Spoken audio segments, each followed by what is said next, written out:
সবাইকে স্বাগতম। আজকে আমি কাবলি ছোলার ঘুগনি করব। এখানে নিয়েছি 200 গ্রাম কাবলি ছোলা, কালকে রাত্রে ভিজিয়ে রেখেছিলাম, প্রেসারে 4টে সিটি দিয়ে নিয়েছি। আর নিয়েছি এখানে আদা রসুন বাটা, আর নিয়েছি 2টো টমেটো ছোটো, আর নিয়েছি 2টো পেঁয়াজ, আর নিয়েছি তেজপাতা আর একটা আলু। এবার আমি রান্না করে চলে যাচ্ছি। এই যে আমার কড়াইটা গরম হয়ে গেছে, আমি এখানে সর্ষের তেল দিয়ে দিচ্ছি। এবার আমি তেজপাতা দিয়ে দিলাম।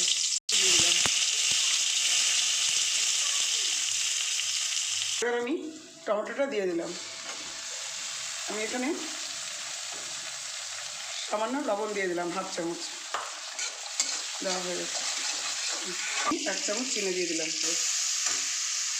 আদা রসুন বাটা, এখানে সামান্য লঙ্কার গুঁড়ো দিয়ে দিলাম, টুকরি লঙ্কার গুঁড়ো, হলুদ দিয়ে দিলাম। এই চানাটা ঢেলে দিলাম। এবার আমি ছোলার সেদ্ধ জলটা দিয়ে দিলাম। দিতে ভুলে গেছিলাম, আমি একটু হিং দিয়ে দিলাম। এই যে সামান্য একটু জোয়ান হাতে ডাস্ট করে দিয়ে দিলাম।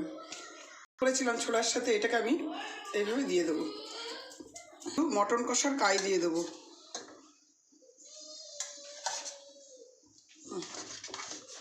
এখানে আমি সামান্য রেড চিলি পাউডার দিয়ে দিলাম। এই যে আমার কাবলি ছোলার ঘুগনিটা হয়ে গেছে। এবার আমি গরম মশলা দিয়ে দিলাম। এবার আমি গ্যাসটা অফ করে দিলাম, নামিয়ে দেবো। আমি যেভাবে করেছি আপনারাও সেভাবে করবেন। এবং আমার মাংসের কষা ছিল, সেটা আমি কাইটা দিয়েছি, না থাকলে কোনো ব্যাপার না। আমি যেভাবে করেছি সেভাবে করবেন। ভালো লাগলে লাইক কমেন্ট শেয়ার করবেন, পাশে থাকা বেল আইকনে ক্লিক করবেন এবং আমাকে প্রত্যেকে সাবস্ক্রাইব করবেন।